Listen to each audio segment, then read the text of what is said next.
It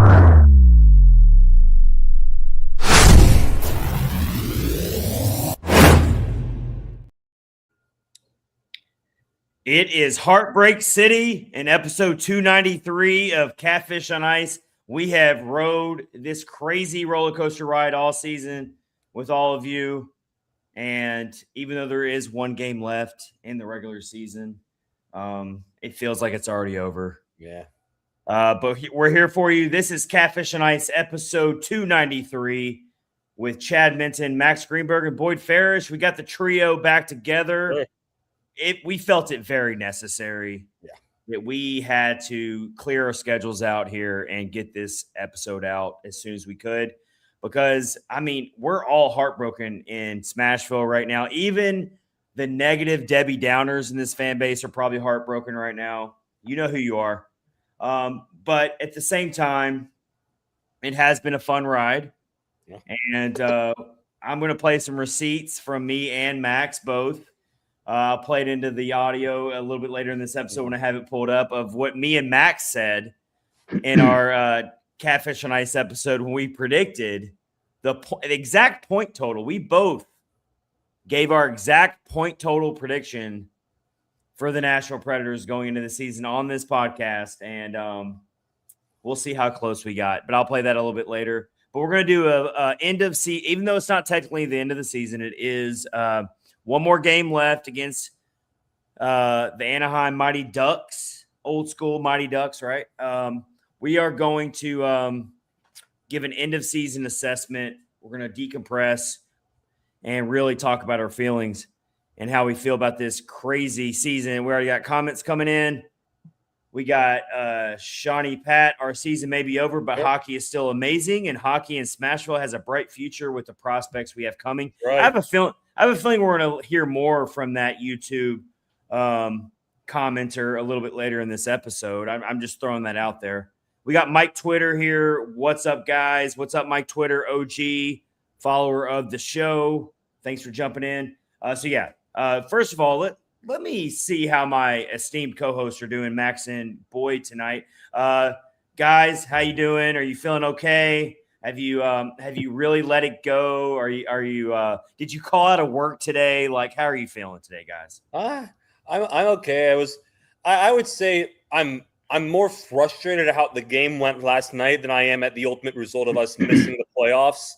Overall, I'm doing pretty well, and we'll talk about it, but I still have some feelings about the team and what the way they play this year and all that. So I'm doing good.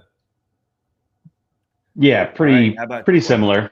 It's I would agree. I'm probably more disappointed in how the game went and the type of performance that was put forth than necessarily some deep foreboding sadness about where things are right now. And as we'll start to get into it and start to look at the offseason ahead, there's a lot of decisions to be made, but alongside that, there's a lot of reasons to be optimistic about kind of where things can go from here. So, it's an unfortunate end, but, the Stanley Cup playoffs are still the absolute best. There's one game left where, I think there's a non-zero chance we see an NHL debut for Aiden Fink. And, and then we're off into, this whole big unknown of just what this team is going to look like in the next 3 months. Very well said, Boyd, for sure. I think that the majority of the fan base probably is a little heartbroken right now, but once we're really on pins and needles about this GM search, of course, and just really what is this offseason going to entail? I think that most fans are, the playoffs were never really in their mindset going into the season. So the fact that they even made it this far just kind of threw us all off a little bit to begin with. So I think we're just right back to where we kind of already thought they would be to begin with. We at least we got a season that was definitely exciting. We got to learn a lot about new players and stuff. And we're gonna talk more about that in our opening face-off segment. But also, off-season plans is something we're gonna have to get into for sure. And there's a lot to really get into when it comes to that segment. We're going to go off on a lot of off ramps in that segment when it comes to this upcoming offseason, when it comes to the GM search, when it comes to are we really about to truly tear this all down? And the new GM will definitely play a role in that. And so we really got to talk about that. And do we think this team is definitely about to look completely different next season? And what could that possibly look like? So we'll get into that. I want to talk about also some other topics can be like really who really just overperformed this season, who really took us by surprise. And then on the other side, unfortunately, maybe some players who, we thought maybe could have given us a little bit more. We'll get into that. In the offseason plans, we'll talk about Andrew Burnett. We'll talk about UC Saros and the goalie. Is it a controversy or not? Justus Onanen completely stood on his head and stretched the playoff dreams further. I mean, you could definitely argue that. These playoff dreams maybe would have been crushed 2 weeks ago or whatever if he hadn't played the way he played. And so that definitely created a little bit of interesting chatter to go into the offseason that we're going to keep talking about. So we'll talk about all that. We're going to be hitting a lot of topics within these main topics we have for the episode tonight.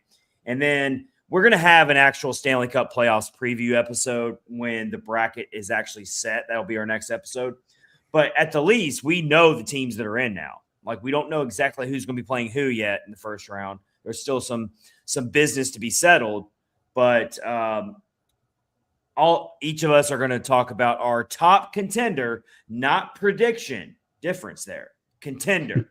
Who thinks the top contender in each conference? The top contenders can get upset all the time. It's the Stanley Cup playoffs. I just want us to go around the room and say, who do we think are the top contenders? The Goliath of each conference. So that'll be a fun topic. And then, of course, we're going to really get into the GM search, which we feel like that's really about to hit, really is going to pick up some steam now that the season's about to end for the Predators with just one game left. Let's catch up on a few more comments here before we start the episode. Also, we are sponsorless right now, guys. Our network, Hockey Podcast Network, we're still a member of that amazing family. But right now, we do not have a sponsor. And even though we're part of the Hockey Podcast Network, if you're listening in Nashville, you got a small business or whatever it may be, hit up any of us, comment on the show. We would love to do some collaboration with you. And you can jump in and be a sponsor of Catfish on Ice. But we are sponsorless right now. To be determined who might be the next sponsor or multiple sponsors possibly. But anyway, you can always jump in the DMs there. We can work. Who out there is going to make Chad do ad reads again? And I think everyone is happy that I don't have to read an ad read tonight. They're like, thank you. I don't have to mute Chad tonight while he reads, while he stumbles through an ad read. But anyway, be that as it may, let's talk hockey, guys. That's what we're really all here for. Oh, yeah, comments here. Joel on Facebook says, hey, guys, this year proves you can't make the playoffs in October and November, but you can miss it early in the season. Well said there, Joel. Absolutely. I like that. And let's see. Shawnee Pat, who's going to be all right, cat's out of the bag. We got a famed listener and follower of the show going to be joining us in a few minutes. We have a fan joining us on the show tonight. We welcome him in. We're going to welcome a lot of fans in throughout the offseason. That's something I want to start doing more of. But right here, my section felt it coming all night. Chad was right. That's why he's coming on the show right there, because he said Chad was right. That's all you got to do, guys. Just say that Chad was right and you get on the show. That's how it works. All right. But anyway, all right. So let's get into it before Joel will jump in the queue when he's, or not Joel, Midwestern. What's his Twitter handle name again? I believe Mediocre Midwest Dad, which you're not mediocre, my man. You are great. It's a great, it is a great Twitter handle. Yeah, there it is right there. Mediocre Midwest Dad is going to be jumping in with us in a few minutes. And we're going to try to get more of our listeners and followers on the show. Just DM us, and we'll figure it out for a future episode. But that's who's jumping in tonight with us. But let's go ahead and open up the episode with end of season review. I will start with saying that I am heartbroken a little bit. I'd be lying if I told you I wasn't. I'm a sports fan. I love this team. But I also kind of set myself up for this a little bit and kind of preemptively prepared myself for this. And somehow this team kept proving me wrong. Each week I kept waiting for them to just fade. Just do it. Just go ahead and fade. Just do it. You've played well. You've done it. You've already outperformed, and they just kept stretching it on. And again, I hate to be negative here, but a lot of it has to do with the watered down wild card bubble race that is the Western Conference. But be that as it may, the Preds still kind of finished where I predicted them to be. I'm not saying I got a lot of things wrong this season. I called the Steven Stamkos experiment dead in November. So go ahead and tell me how wrong I am. But I am gonna at least give me credit for this, and I will pull up the audio. In our preview episode, I did say that the Preds would finish with 85 points, and they would definitely be at least somewhat in the playoff race until close to the end. I didn't think they'd be around this long. So I do feel kind of vindicated there a little bit, but it is heartbreaking. I didn't see it going exactly the way it did. I didn't expect UC Saros to just crater like he has, and that's definitely something to be concerned about going into the offseason. I've been the biggest UC Saros supporter for years, probably to a fault, but even I got to call it out like I see it. It's very concerning right now. And I am happy to argue you on that point, by the way. Well, you will get that chance, man. But Justus Onanen was the hot hand. I'm glad they did start him against San Jose, even though the team did lose. But either way, I think overall, when we back up and we zoom out a little bit, I think that except for that segment of the fan base that's really upset about screwing up the lottery odds, I get all that. Except for that segment of the fan base, I think most fans are going to be pretty pleased with the fact that this team did dig deep. They did sell some depth players. They got the free agents off the books. And you saw a really great comeback year from Steven Stamkos that was fun to watch. Climbing the record books. That was fun to watch. Philip Forsberg looks – I think he's having his third best year in goal scoring. I'm pretty sure somewhere up there. He's up towards one of his best years in goal scoring. So, I mean, there's a lot of good things that have happened this year for this team, and they came up just short. I think they just didn't have enough. They didn't have enough goal scoring. We'll put some stats, NHL stats on the bottom, NHL ranks. But let's go to Boyd first, then we'll go to Max. And then we will get mediocre Midwest dad in here. But first, let's go to Boyd, and then we'll go to Max on end of season assessment. Yeah, I mean, I think in one of our previous episodes, and I think it was one maybe around the trade deadline, and we talked about how could the Predators make this season a success, and at that time I basically said you can't. I mean, they almost pulled it off to some extent of almost getting back to the playoffs, but based on where they were at the time, and sort of the string of performances that had been put up, there really wasn't an avenue to like having a successful season based on, where the structure of the team probably should have been. But sort of as you alluded to, Chad, you have to admire the effort. You have to admire that, from the coaching staff to especially the veteran players, they wouldn't let it die. And then what I think you really, really saw, very similar to, and I think this was 2023, maybe 24. I'm probably getting my years wrong, where very similar thing. the Predators sold at the deadline.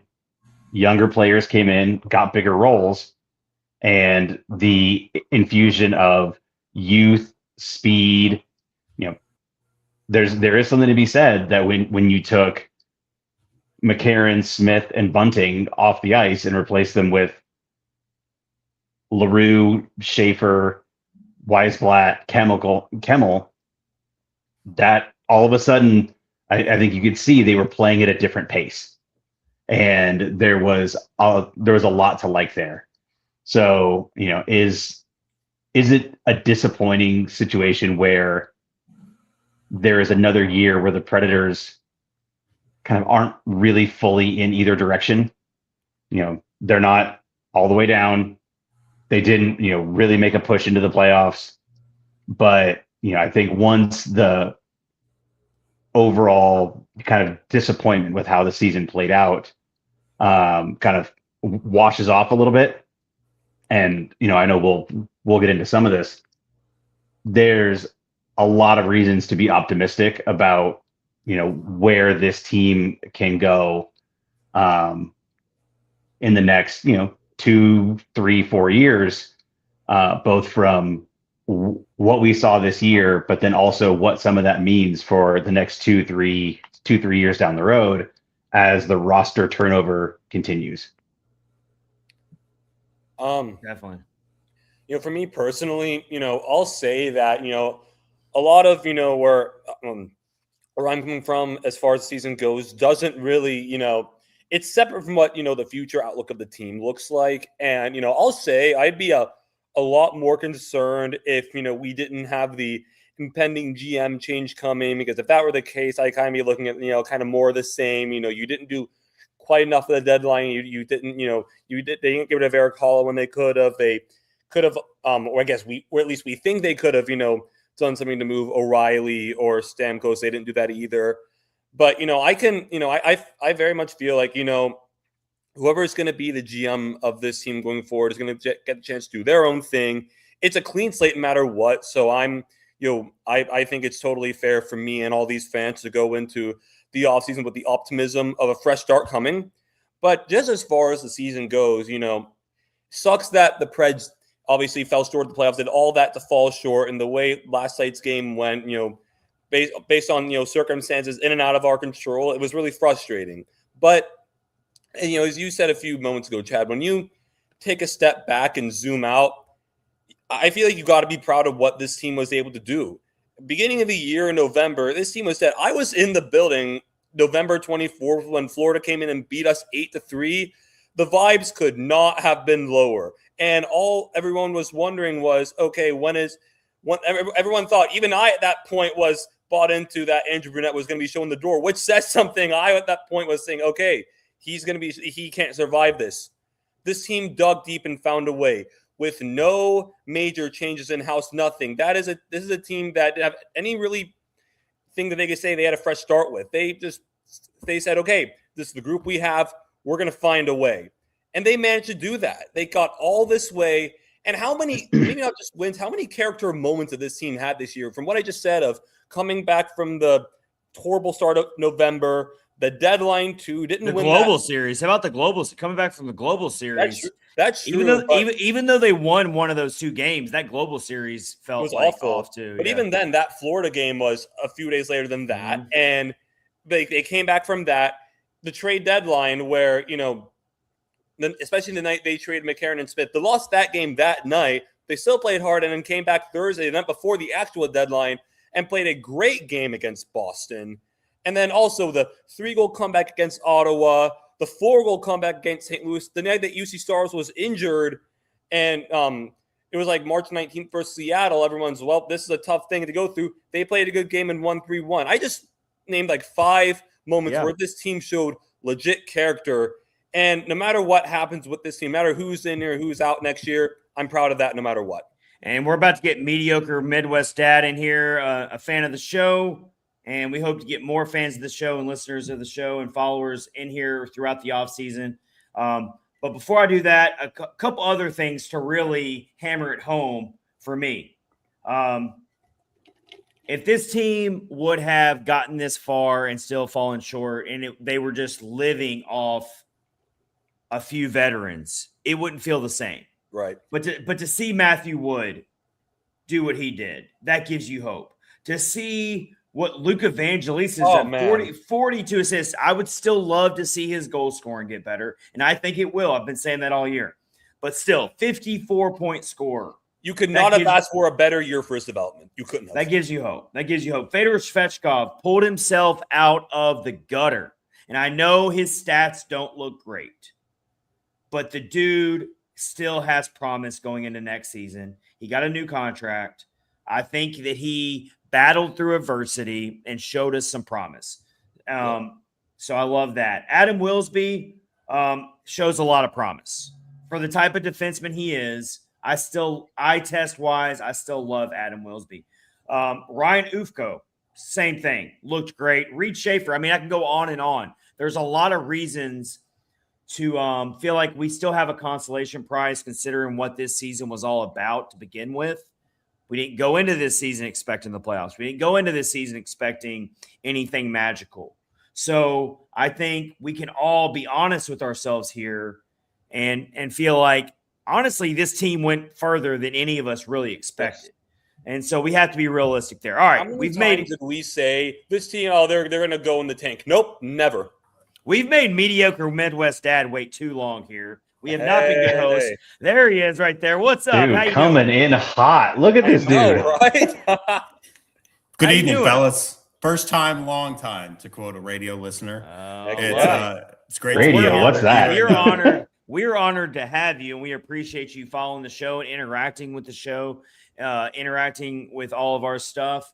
And you are a true Smashville fan, and we want to get that. That's what we live for here. And so I love your background. I love your sunglasses. I love everything about what you're bringing to the table. You have got this like awesome combination of like Mike Ditka and Jay Uso. It is. Yeah.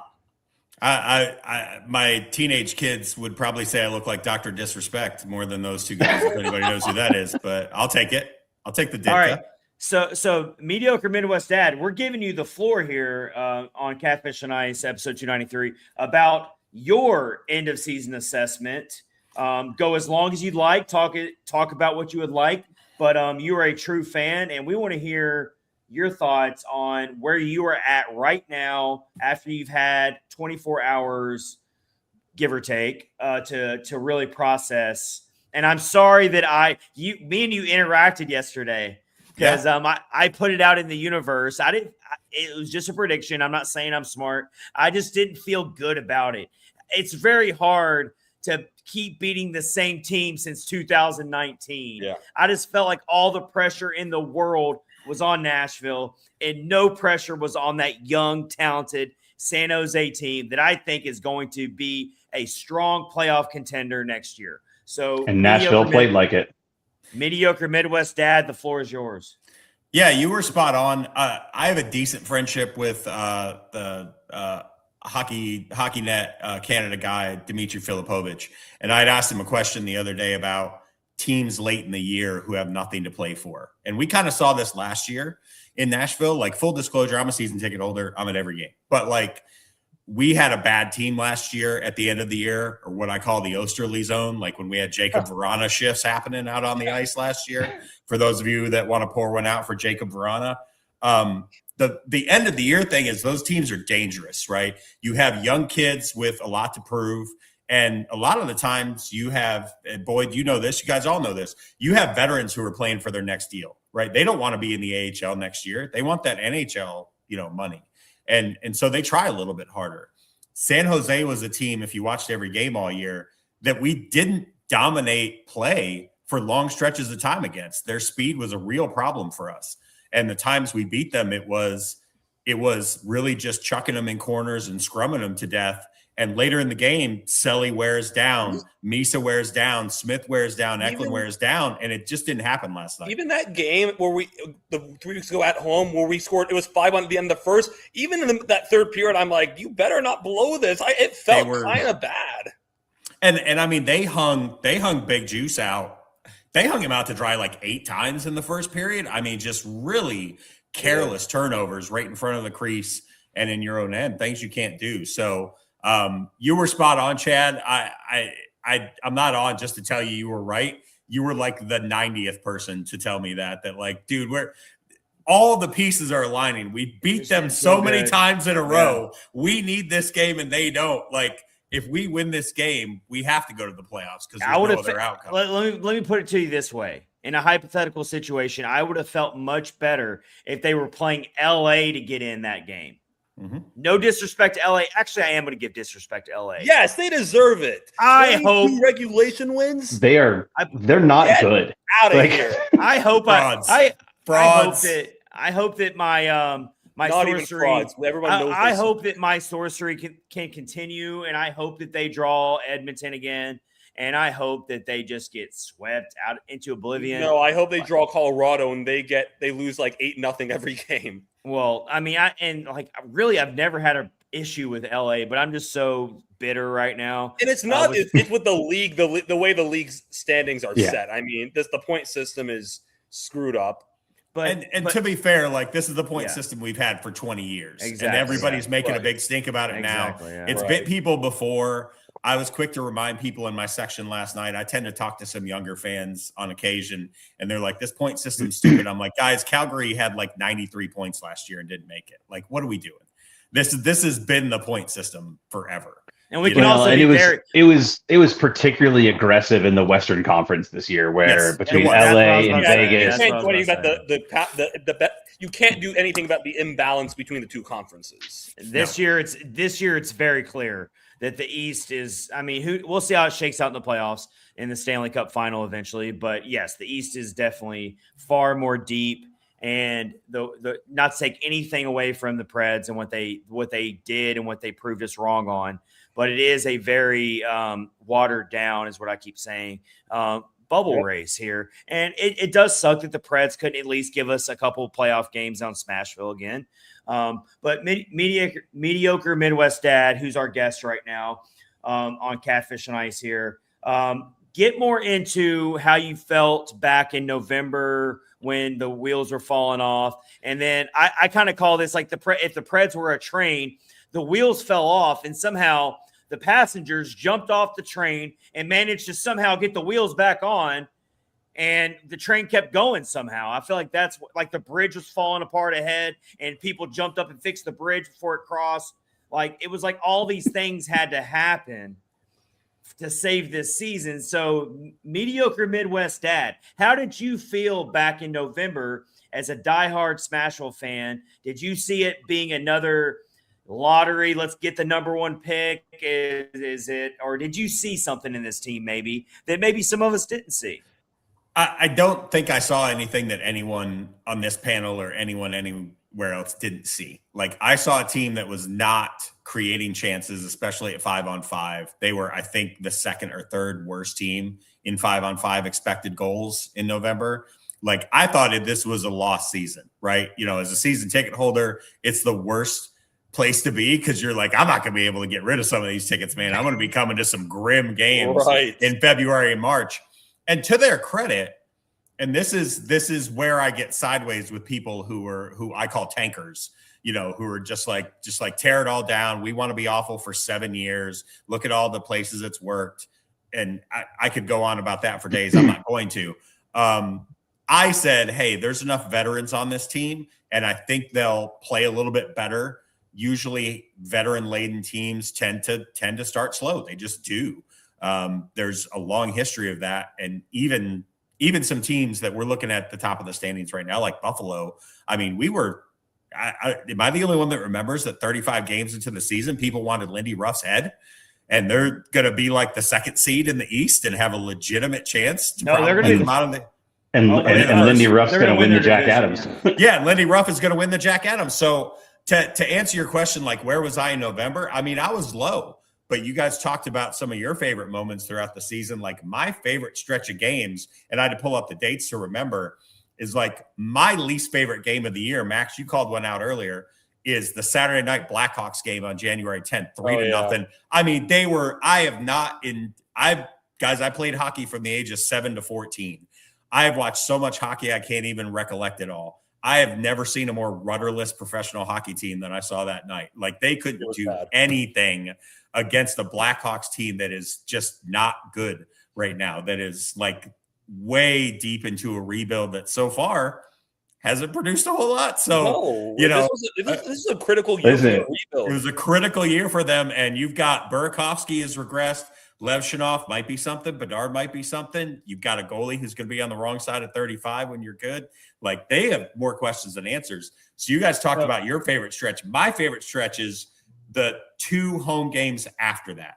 Because you have the Oilers win in overtime, which was nuts. I'm looking at it right now, yeah. Yossi's shot from the side. Yossi's shot from the side after Skinner came out of the net. After Skinner came out of the net. Or was it Jari at that point? I can't remember. That was Jari. It was already Jari. And 2 nights before, I took a friend from work who's from the D.C. area to the Capitals game, which was awesome. I mean, I got to see an Ovechkin left office, a Stamkos power play goal, and a Preds win. That was my favorite stretch of the season. And at that point, I started to think, okay, like maybe they can get back on the horse. Maybe they can put it together. And that was right before they beat Colorado in Colorado. It was literally days before that. Came home and beat Ottawa, who was the type of team that gives us a lot of trouble. Usually a lot of size, a lot of skill, can bang with you. And, aside from the Allmark stuff, has had good goaltending more often than not. So that was my favorite stretch of the season. Like, where was I in November?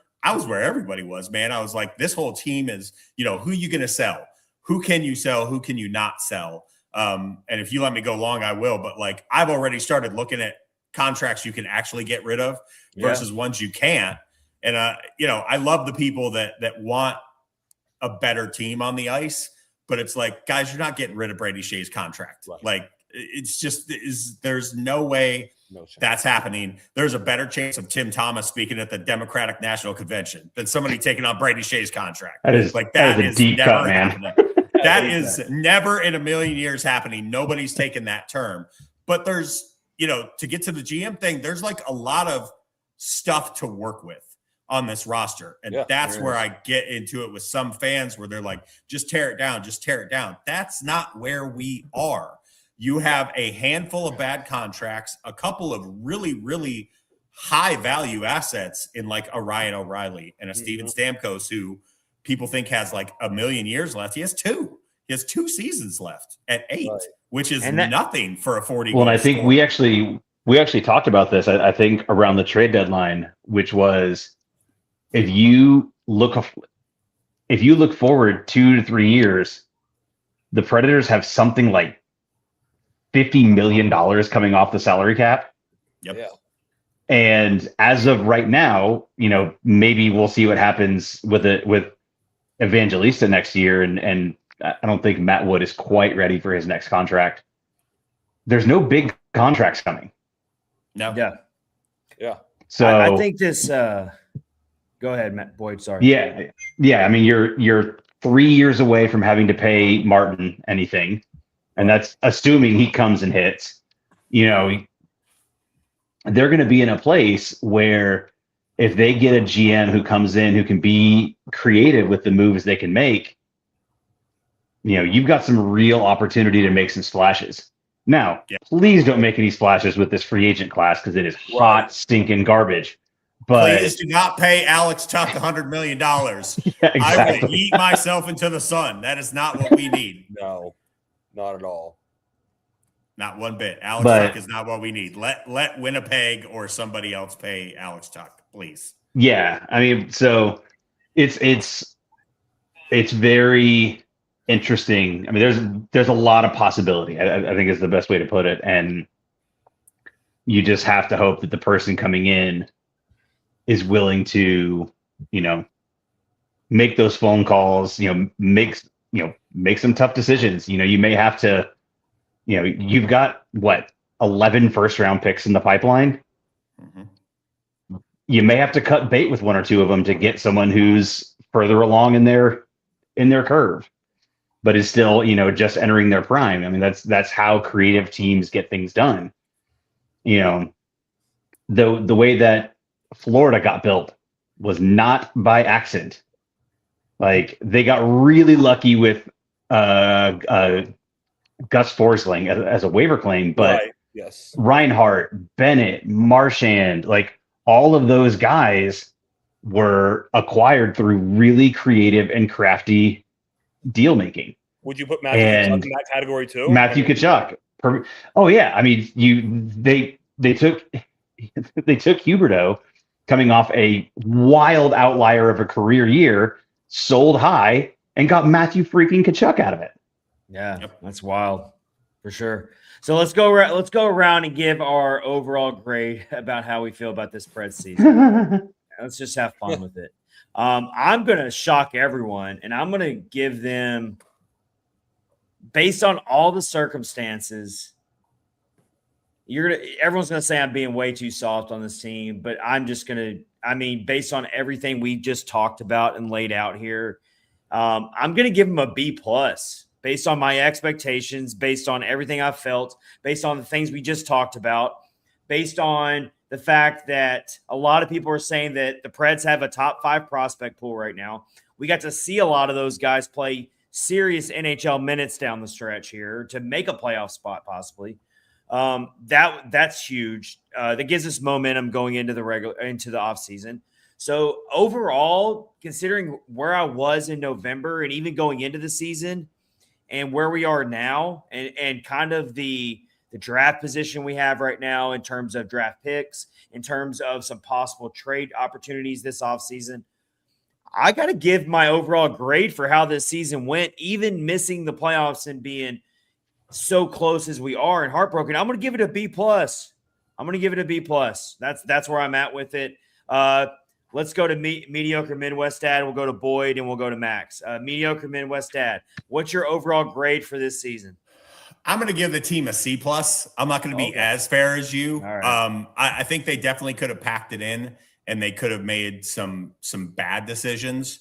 I'm thankful for Barry Trotz's many years of service to the franchise. I'm also thankful that he is leaving and going to no longer be my GM very soon. And I hope the next GM is Scott White, just to give away my answer to who I want to have that job, the AGM of the Stars.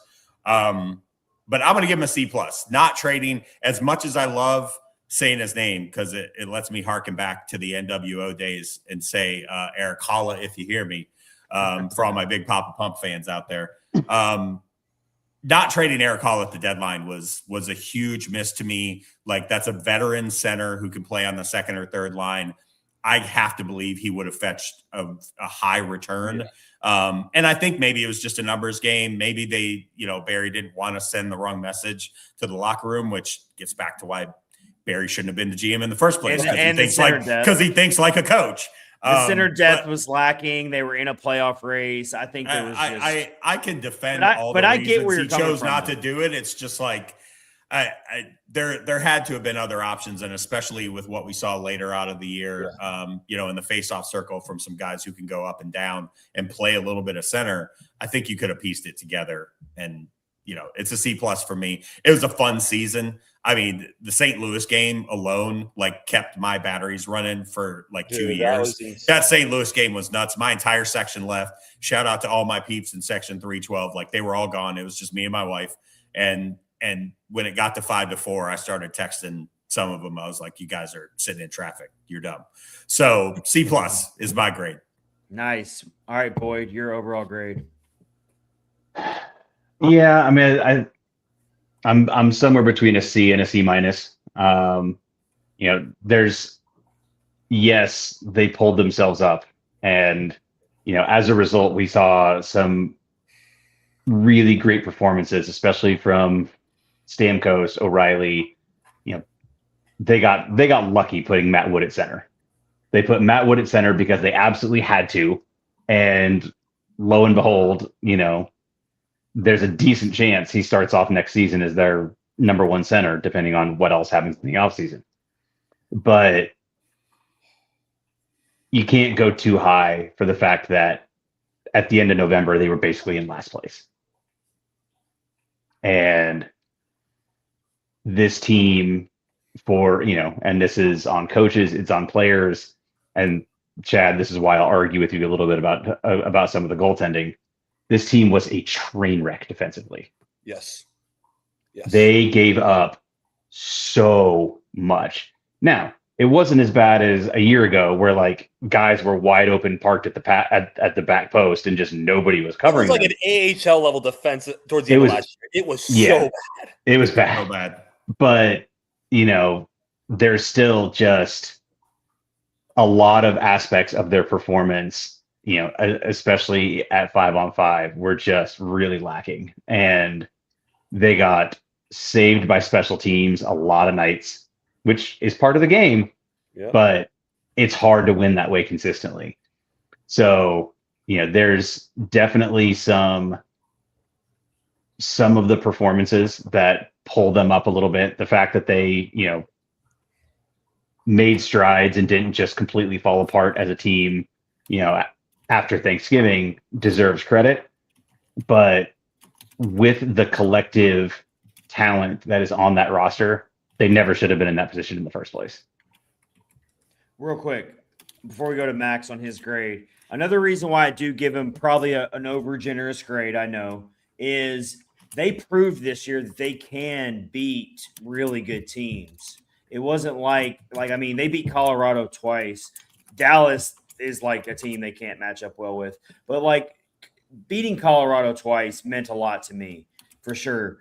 Beating Edmonton was a big one for me. Like they beat Vegas twice. Like they did things this season where they did play in meaningful games against really good teams. Now, collectively speaking, the bad start where they were in November, if you take the season as a whole, B+ on my end is probably a little too generous, but I guess where I fall on it is I'm giving this grade based on seeing the future vision, and I see it kind of starting to come together. And I don't even think this team would have made it this far to game 81 of the season with still a chance to make the playoffs. They don't get there without finally seeing that future vision with these younger players who weren't getting a lot of chances to prove themselves in critical games. It's not like these younger players were playing in meaningless games and they were so far down in the dumpster that they really weren't playing with any pressure. No, these players probably felt like they were playing in the playoffs because that's how close they were. They were within 5 points of a playoff spot and even got a playoff spot technically. They were in a wild card spot a week ago. Psychologically speaking, they had a playoff spot. And then they played the Eastern Conference and lost 3 times in a row. But it is invaluable, the experience and what we saw from these players who are the long-term future of this team, we hope. And so that gives me B+ is probably generous. I'm going to stick with my grade. And that's just my overall feeling about how I feel about this team going forward. And my expectations were so low. I did predict 85 points in our preview episode. I went back and watched the receipts in our preview episode way back before the season started. Max, you went with 78 points. Okay.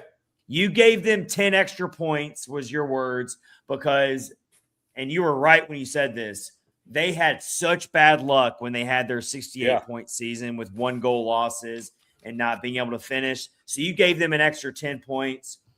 I gave them 85 points, but I didn't think that I didn't see the playoff bubble being so attainable for a team like the Preds, who were really like, that's kind of like where we're all going to come along with is this playoff race for the wild card was it was lower than it normally is. Normally you got to be like mid to low, like 94, 95, 96 points. Sometimes in a really strong year, you could need like 97 points to make the wild card.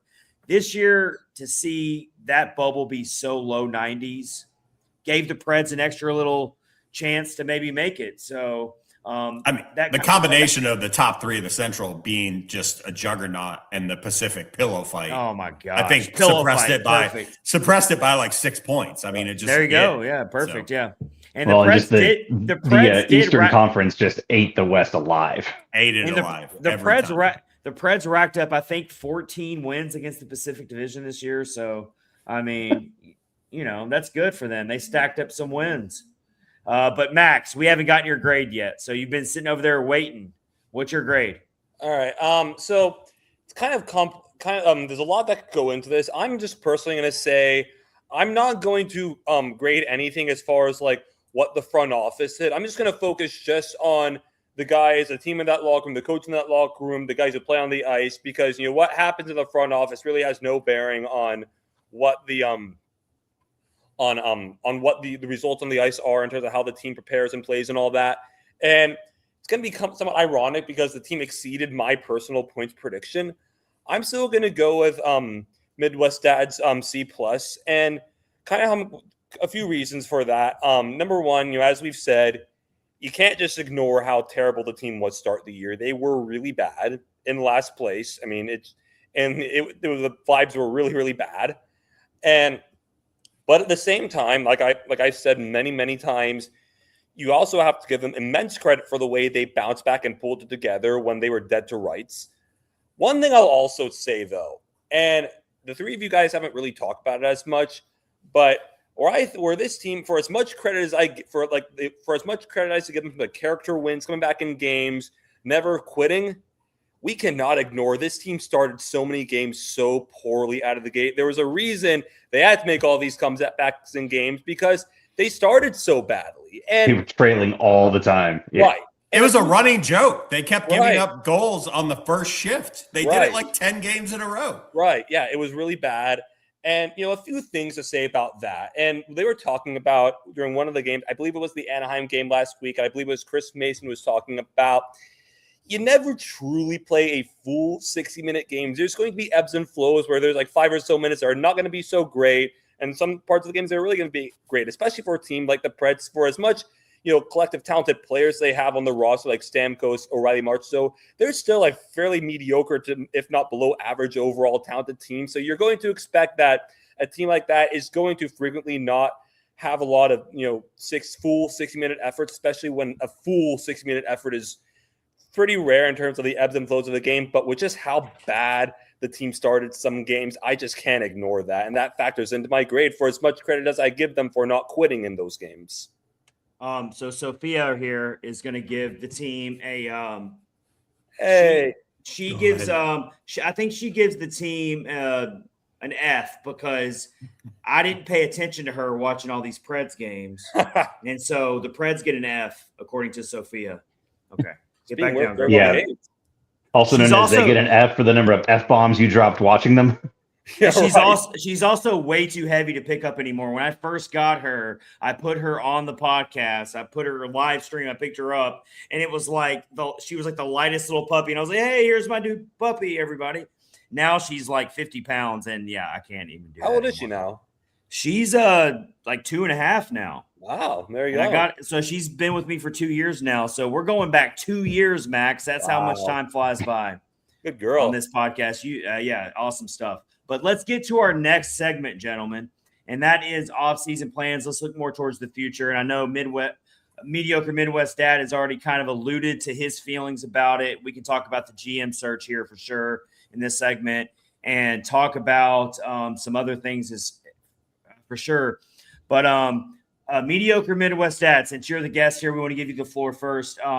What is your number one, I don't know if you want to call it storyline or maybe objective, or just what do you want to see? I mean, obviously it's going to probably be centered around the GM search, so you can talk about that, but definitely like where do you see this overall franchise going? Do you think they're going to try to keep rehashing the same things they've always done in their past, which is retool and not rebuild like, David Poyle used to always say?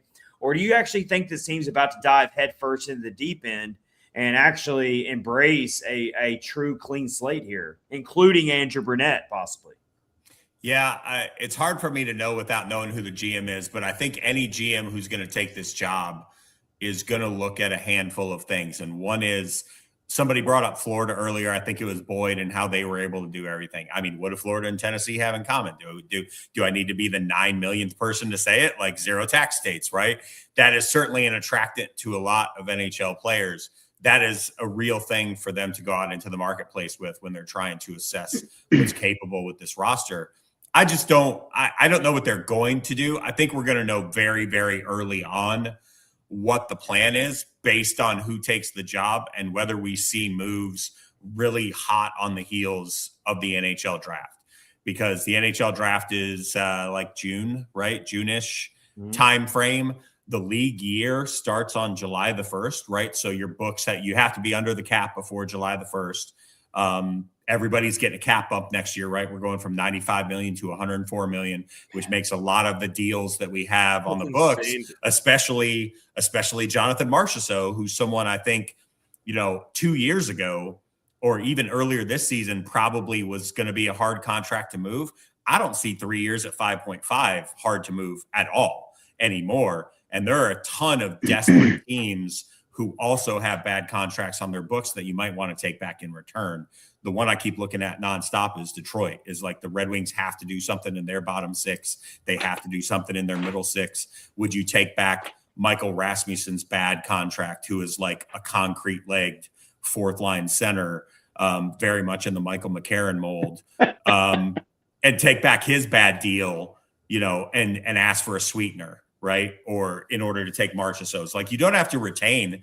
Your retention slots are gone this offseason, right? Those are both gone. Your Ekholm and I forget the other one are both gone. Your Colton Sissons, right? Your Duchesne and Tourist buyouts are a little bit longer, but Duchesne's goes from 6.5 to 1.5 starting next year. So I think the biggest offseason storyline is not really about who we draft and where we fall in the lottery. I think that's relatively immaterial. It's going to be a center unless we get like the first overall pick, and then it's going to be McKenna or Stenberg, which, I mean, good Lord, if we get the Islanders luck, you're going to be able to see the city. We're in a similar spot to where they were last. We are. We're in the 11th. We have the 11th best odds right now. Come on. We're just not that lucky. We're not that lucky. So I think the biggest offseason storyline is like what happens in the first 45 days is going to tell you what the new GM thinks. Because if nobody moves, or if only like Nick Perbix is moved out, right? He has 1 year left at 2.7, and he's kind of blocking, a Molendijk. He's blocking an Andrew Gibson. So that's a relatively easy move to make. That doesn't tell me a lot. It would tell me a lot more if in the first month he moves Ryan O'Reilly. Yeah, there you go. That will tell me that he's open for business on Stamkos. He's open for business on everyone. And as far as Bruno goes, I like Bruno. I've had the privilege You're like one of the only fans who does. I think Bruno is heavily misunderstood. Yes. I think oh my God. People talk about him like he's some type of system coach. And I think a lot of the negative, opinions of Bruno are based in the fact that he didn't win a cup with a team that Paul Maurice then won 2 cups with. It's not that complicated. I think also people blame him for everything that goes wrong unnecessarily. Let's read no credit for the things that go right. Let's read the quote on the screen real quick, and then we'll go to Max and we'll go to Boyd on this. But from Brooks Bratton, Preds head coach Andrew Burnett. This was obviously after being eliminated. You feel gutted. I think everything we went through as a group to put ourselves in position to play this game tonight. You're disappointed that we didn't get the result. I give the group, it's been an amazing group, tons of credit. We still fought. We fought to the end. This one hurts.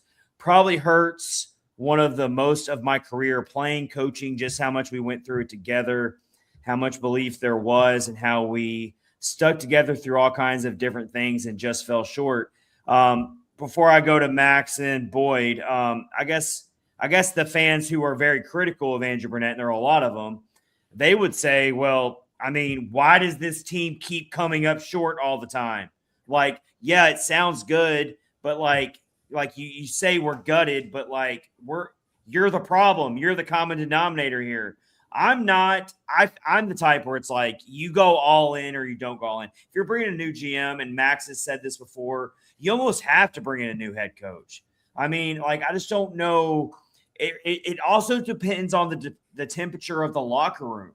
The new GM might come in and get the temperature of the locker room and how they feel about Andrew Burnett, especially the guys who are going to be here, long term. You don't want to take in a fractured locker room into next season if they're rallying around Andrew Burnett right now. So that's something to take into account too. But Max, so the one big opposition thing to that I will say is there is usually not an off season of head coach inventory like we have right now where Bruce Cassidy is on the street. And that changes things at a cellular level for this franchise. If you hire a GM and he's like, and he decides he wants to, win in some way, shape, or form, he's going to hire a coach with skins on the wall. And Bruce Cassidy is out there. This is a Stanley Cup winning coach who has won nearly everywhere he's been. Yeah. So that I think is the only thing I will say that contradicts my previous statement, Chad. I do like Bruno. I'm not in any hurry to see him jettisoned out of town, but Cassidy being on the street is like just a game changer for what's possible. Yeah. I pretty much agree with everything you've said about Andrew Brunette. The fact that I really do think he's a pretty good coach, despite most of the fan base things. And same time, I would take Bruce Cassidy because of what he's proven and everything like that. I would be clamoring to get him. But as far as the offseason goes,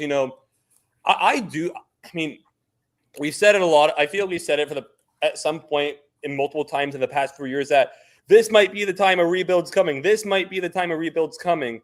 Well, this is the first time out of these years that we've missed the playoffs twice in a row. And we have a brand new GM coming who, again, he's going to, one way or another, he's going to want to put his stamp on the team. He's going to want to do his own thing. And I pretty much said, and pretty much my opinion on Bruno is, if he doesn't come back, I understand. If he comes back, that's totally fine too.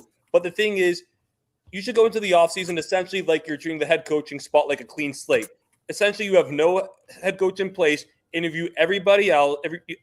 Interview everybody. Consider everyone pretty much equally, and then make a decision from then. And if Bruno emerges from the pack, okay, great. So that's my thought on the coaching aspect of it. And yeah, I think as far as the team itself goes, I think the team, the new GM, I honestly think he would at least look to trade some of these veterans. Take advantage of the good year Ryan O'Reilly just had. Steven Stamkos, I know he has a no movement clause, but with him, you can, there's always room to make it work. You look at him and say, hey, Steven, can we work this out? Is there anywhere, that, you could be happy and a team would take you on, all that kind of thing. I'm a little hesitant to believe that someone would take on Jonathan Marchessault's deal. I know it's only got 3 years left, but he didn't have a great year. There's really not been a lot of positives on the Marchessault front. Yeah, he played pretty decent in some points in March, but really not enough to move the needle. I hesitate to believe that someone's just going to take that contract with how few positives there were about him all year. Brady Shea, obviously, there's something you can do there. We called that when the ink was still drying. Matt. Yeah, no, literally. Even UC Soros right now. That with the way this year ended, that contract is unmovable. I'm sorry to say it, and that I think it's Ryan O'Reilly and Steven Stamkos. Those are your two big linchpins that you can maybe try to really for things that you would get value on. And if you really want to go for the jugular, and I know this is a crazy thing to say, I think the new GM has to at least listen on guys like Forsberg and Yossi. You can't not Forsberg, not Phil, not Phil, no, not ever. Stop not it, Phil, Max. not ever. Roman Yossi, I could see maybe not Yossi. Phil. You're telling me you wouldn't at least listen? Oh, well, you always listen. You're not doing your job as a GM if you don't listen. But would it ever really I don't know. It really depends on the new GM. Just like mediocre Midwest dad said. You can't 100% rule it out, guys. That's all I'm saying. No, you're right. You're right. I'd never rule it out, but I think Phil has to. I don't see it happening. I very much. As far as if I put a percentage, it's below 20 for sure. But you got to. But I very much agree. I think the two you got to look at moving this offseason are O'Reilly, Stamkos, maybe more. Maybe if you go beyond, but those are the two I think. If you manage to move off of those two guys, I think you had a pretty good offseason. I think there's a couple things to consider. With Andrew Brunette, the way that I would look at it, I think you hit the nail on the head of you meet with him, you meet with the players, you see what other coaches are out there, and you make a decision, and you live with that decision. I don't think keeping Andrew Brunette would be like some kind of like unforgivable sin of, managerial decision making. And where I'll kind of fall on that is there were games, especially in that, January, February, March stretch where let's be fair. after Thanksgiving through about the middle of March, the Predators were one of the best teams in the NHL. Yeah. Like, the underlying issues were still there, don't get me wrong. But what you saw in some of those games, ironically, where they were trailing early, when they got their game going, they were unstoppable. Yes. Yep. That article I wrote over O'Reilly and Evangelista showed that when those two were on the ice, there were sequences this team was borderline dominant, and that's not overselling it. I mean, when his system is going and the players are really working it, which starts with, God bless, being able to get the puck out of their own end. But when it gets going, I mean, they cycled teams to death and would just work, and then they scored. And there were some of those games where scoring 2 or 3 goals in a period was inevitable because they were just absolutely waxing some of the teams they were playing against. Now, and some of that is based in a similar vein of decision making that Barry Trotz did with retaining Andrew Brunette, which was, we're trying to grow a coach like we're trying to grow our players, and not going out and hiring someone like a Pete DeBoer, who is win now, but he's going to burn out in 3 years. So, either approach, is fine. It's certainly justifiable as long as the process is there to have the reasoning for making that decision. From the roster standpoint, I think the way you're looking at it right now is, coming from last season into this season, and we talked about this at the beginning of the year, there was hope for some of these players, but there were still a lot of question marks. We didn't really know what Luke Evangelista was actually going to be capable of, or Svechkov. Kemmel was still, floating in the AHL. We'd barely seen Matthew Wood. So there was a lot of question marks in that prospect pool. Where I would say the team is now is you have ingredients. Luke Evangelista is a top 6 winger. Yes. Matt Wood looks like, based on a relatively small sample size, he's a top 6 center right now. The answer, that was a big gaping hole in this team just 3 months ago. Oh my. 3 months ago, like 6 weeks ago, almost. And let's not get ahead of ourselves. Like Boyd just said, it is a small sample size. But at least we have an option now that we didn't have before. They were so bad at center, I was advocating trading for Elias Pettersson. Come on. I literally at one point wrote, now if this would have happened, I would have understood keeping Holla, but I literally wrote an article at one point about a Holla possible extension. How about God they were at center? If we're all patting each other's backs, I called it out. I said experiment Matthew Wood at center, and it happened 2 weeks later. Now, I didn't expect him to fit in so well. I said it more on the basis of what other options do we have, is how I felt about it. And I also actually thought that one of either Ryan O'Reilly or Eric Holla would have been traded. I thought that definitely one of them would be traded. That was also my basis of thinking we were going to have to move Wood to center. So it didn't exactly go how I thought it would, but I am really, really thrilled to see him doing that. But it does give us some, like you said, Boyd, extra ingredients for the offseason. Yeah. 7.5% growth in face-off win percentage year over year, too, which is a stat I love for centers because it's so important, especially in the D zone. If you're above 40 to 45%, you are a top 6 centerman, period. Yeah. And, when you look at any sort of recipe, you have to have a base, a core to what that recipe is. And then you have ingredients around it.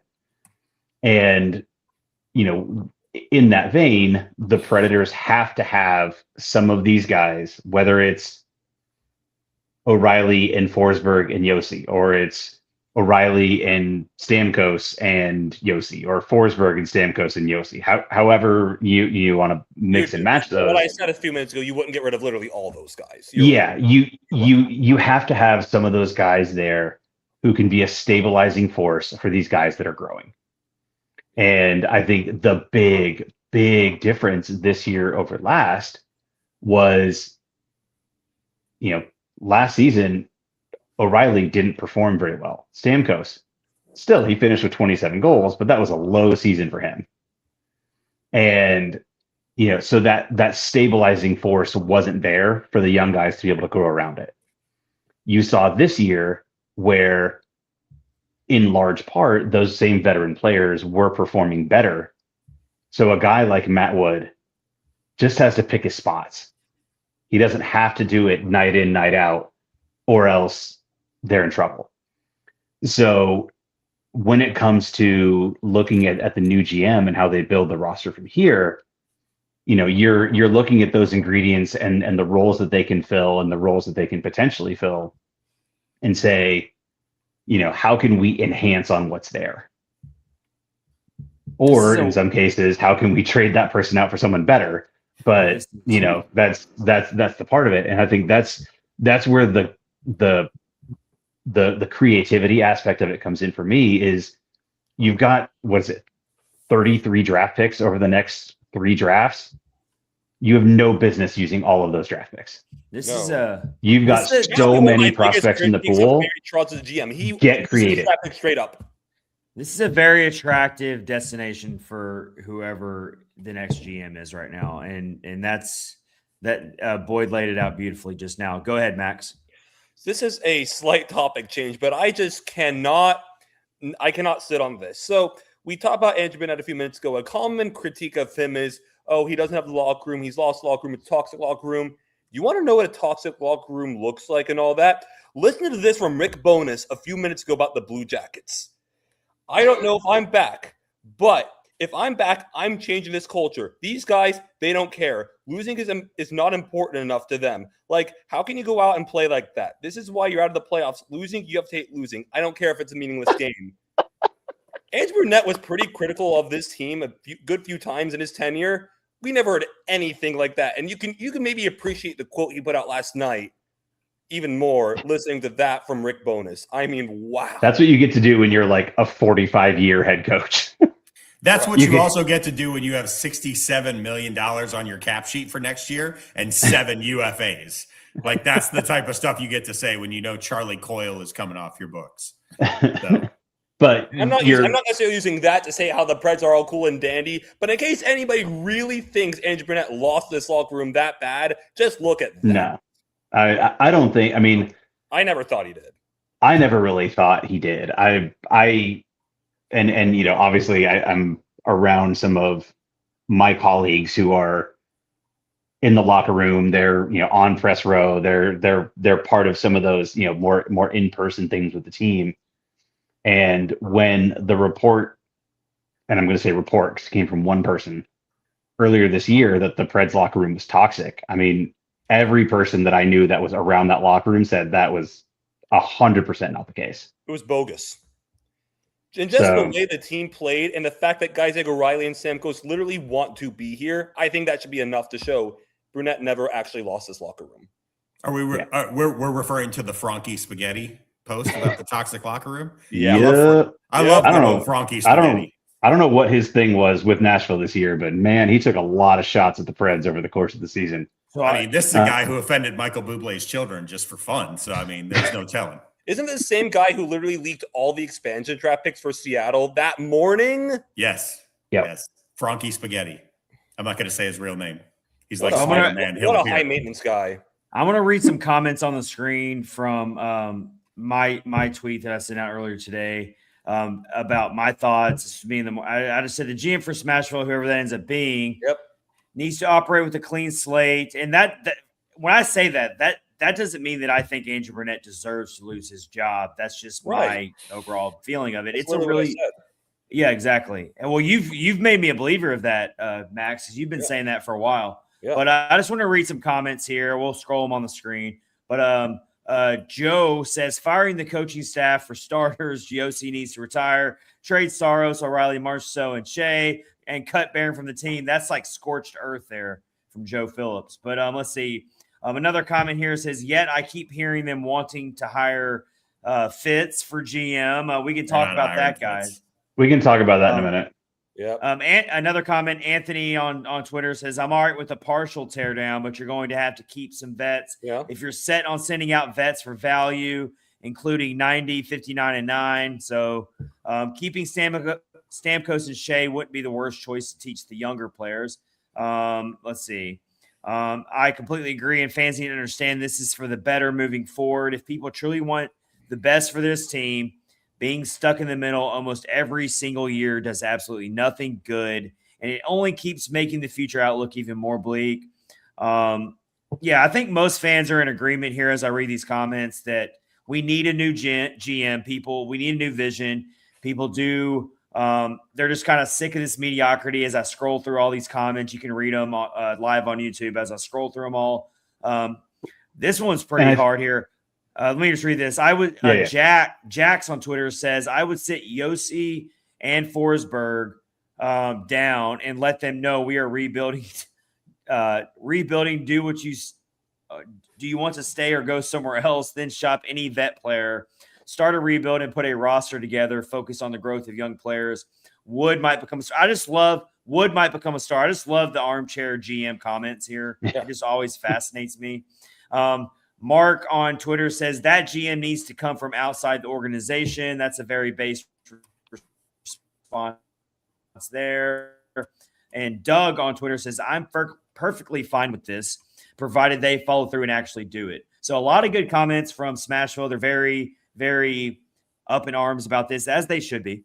But this is going to be – I don't even think people are really focused on missing the playoffs anymore. I think they really are looking ahead now, and that's a good thing for this fan base to finally be ready for that. Go ahead, Boyd. Yeah, I mean, and I think we need to talk about what clean slate means in this scenario. So I think a lot of people are taking clean slate to mean rip it out and start over. That's not what I'm saying. And there's a few cautionary tales out there right now. Our most recent one that people should be paying attention to and maybe aren't as much as they should is the Detroit Red Wings. Yeah. Who, they had a long run of success. Don't get me wrong. They ripped it down to the absolute studs after their, 19 Hall of Famers all retired. You know how many years they've hit not going to the playoffs? 10. They were in first place for this year earlier in the season. They were in first place in the Eastern Conference and blew it. We can talk about Chicago not being as far along as they should. Chicago's not far along as they should. Anaheim, and I know they've kind of emerged this year. Even Anaheim for a while was stuck. Look at how long it's taken Buffalo to get, and I'm so happy for Buffalo. I'm going to have no issue. That's going to be great. They are great for them. They are such a hilarious story that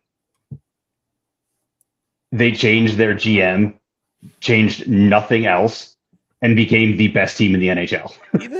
Even a team, speaking of teams stripping it down and not really having any success with it, LA, the team we talked about who we don't want to see in the playoffs, even though they are, ever since they really tore it down, they have not won a single playoff series. And they're a team that literally went tear it down to stuck back again in mediocrity. Yeah. They ended up with Byfield, Kempe, and LaFerriere out of the teardown because they still had Kopitar. Yeah. Let's get into the GM search. And Mediocre Midwest Dad already said you want Scott White, assistant GM for the Dallas Stars. I have to agree with you on that because one of the things that's always impressed me about the Dallas Stars is that I don't want to give away my answer for who I think is the top contender in the Western Conference right now. Not my prediction, my top contender. I'll go ahead and give you my Western Conference team. I think it's Dallas. I really do. I don't think it's Colorado, although it's a tough pick. But I just think Dallas just proves in and year out that they're just such a well-run organization. And it's going to be a shame if they never pull out a Stanley Cup out of this in the next couple of years. I think it will be for them because Not for us, of course, but I'm just saying, like, because they have done it the right way. They've made a lot of very savvy moves, both drafting. They draft late in the first round every year because they're so good in the regular season. They still hit on their draft picks. They still make, savvy moves at the trade deadline or free agency. So, yeah, it's going to be a really bad stain on that franchise if we look back on this 5 years from now and they still don't have a Stanley Cup, or even 3 years from now. Their time is now. And every time we think their window is going to close, they somehow keep it open a little bit longer, and that's a credit to the front office. So, a mediocre Midwest dad, I'm right there with you on Scott White. Anything else you want to add to that possible GM pick for the Preds? The thing I like most about Scott White, you alluded to this, is he does two things that I think every competent GM and really great GM does well. He takes advantage of teams who are in situations where they're desperate. And Boyd just brought up Detroit. There's a bunch of teams around the league this year. Our old, recent trading partners, the Vegas Golden Knights, right, have like $7 million in cap space this coming off season and have a lot of decisions to make. Is that somebody you can take advantage of, right? Can you send Marchessault home and get some assets in return? Do you take on Petrangelo's dead money because he's never going to play again and do the Ryan Ellis, Shea Weber thing that we've done to other teams and get his money on our books for a first-round pick? The thing Dallas has really done that makes me want Scott White is they have hit on guys outside of the top 10. When you are trying to build a consistent winner and spending close to the cap, right, in the top 10 to 12 of the league, you have to hit on your picks from 20 to 80 and look at their team. Yes, they acquired Rantanen. Yes, they have Tyler Seguin. Yes, we handed them Matt Duchene on a silver platter. But outside of that, Rupe Hintz, the 79th overall pick, Jake Ottinger, a second-round pick, Thomas Harley, the 18th pick in the first round. Jason Robertson. You have got Jason Robertson. You have got to have good amateur scouting and hit on people in places where other teams do not. That is how rebuilds go from one level to the next, and how you keep teams sustainably good and avoid the Detroit situation where you had a bunch of first-round picks, but none of them look like they're blue chip guys in Detroit. Like Dylan Larkin's a nice player. He's a good captain. He's a good top line center, but he's not Nathan McKinnon. He's not a top 8 center in the league. Lucas Raymond, again, top 6 guy, but just a guy. If you don't get blue chips, you have to hit on the people from pick 45 to 90. And Dallas has done it over and over and over. So please, I'm begging you. I'm begging you, Sean Avery, Bill Haslam, Nick Saban's wife, anybody who's ever met Nick Saban, bring me fruit off of Jim Nill's tree. Scott White. Are we confident that Nick Saban has learned what icing is yet? I would be afraid to ask him. I don't care. He knows what a winner is. He knows what a winner is. Before he starts making draft picks. All right. No, good stuff there. All right, Max, are you on board with Scott White, or do you got someone else? I admittedly, I have to do a decent bit more research. I did some very preliminary research before this episode today, and the two guys I would want, Boyd, especially from the list that you sent earlier in the chat between you, me, and Chad, either him or Bill Scott. I think that as far as just pure resumes, Bill Scott and Scott White, I guess the two Scotts, have fairly similar resumes. From looking at Bill Scott's resume, he's worn a lot of hats. Let me look. I was reading something earlier today. Give me 1 second here. And he's also he's also been a liaison to the NHL regarding matters pertaining to the CBA. And all I'm saying with that is, I certainly hear what Midwest Dad said about Dallas's entire team and all that. But as a GM, that's one of those things where you're wearing so many hats. You got to have a lot of bandwidth. And looking at, Bill Scott's resume, he's done a lot, really good things in hockey circles, and he's done just a lot of things in general, showing that he can, indeed wear multiple hats and all that. So I would feel good about a guy like that, running our organization. And another thing I'll say is I too want to talk about Tom Fitzgerald. I know, maybe he may or may not get it. And, it's a little complicated to me with him because on one end, he has done a good job, helping the Devils emerge from one of the worst teams. At the same time, though, he hasn't really built on that core. There's been issues with the defense and goaltending for New Jersey. At the same time, though, they've had a lot of injuries, which isn't really his fault at all. But at the same time, like, he didn't draft guys like Heischer and Jack Hughes, and also his drafting has been pretty bad, which a team like the Preds needs to really get good at drafting. Dawson Mercer hasn't panned out, Alexander Holtz, guys like that. Even Simon Nemitz hasn't really done a ton for them yet. I admittedly haven't kept. He took a big step this year, but yeah. But even still, overall, the drafting, and they even talked about when they drafted Chase Stillman, a guy who was at the end of the first round who shouldn't have gone first round, and that didn't work out either. And again, the thing like the Jacob Markstrom contract, I mean, the trade itself, everyone is clamoring that they had to do it, so it's not the worst thing, but it hasn't worked out since then. And again, it wasn't the trade for Markstrom; it was the extension that he gave him. Right, exactly. That was just totally unforced error. Yeah. And then also giving Jake Allen like a 5-year deal. Oh, that was crazy. Yeah, that was nuts. I mean, I probably wouldn't want Fitzgerald. I mean, there's certainly some good that he's done, but ultimately hasn't been good enough. And if we're gonna hire a guy, I want, again, it's somewhat of a lottery ticket, but I'd want someone who are at least more hope versus a guy who has a reputation of not doing good enough job. And they have interviewed a lot of candidates. Yeah. Boyd, who's your top candidate? What are you looking for in this next GM? I mean,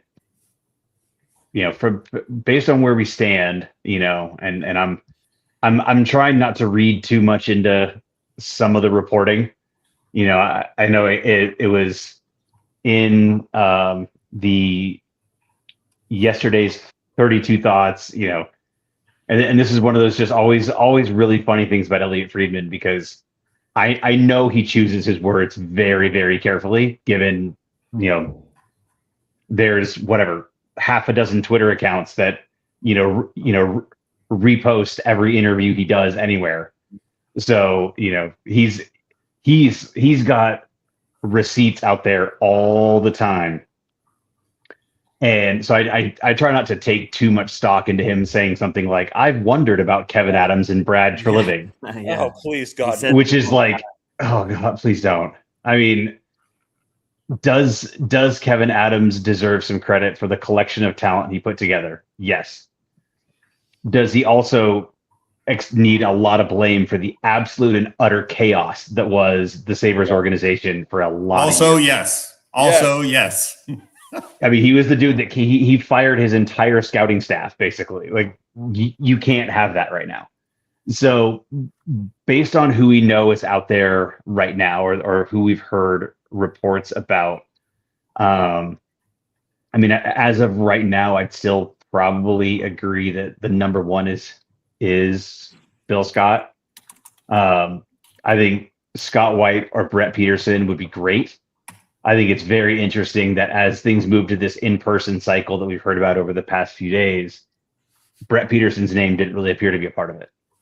Yeah, and that it was probably due to lack of experience, honestly. Yeah, it doesn't really sound like Nashville's leaning into the hiring a president of hockey ops and a GM. It looks like they're trying to bring in one person, which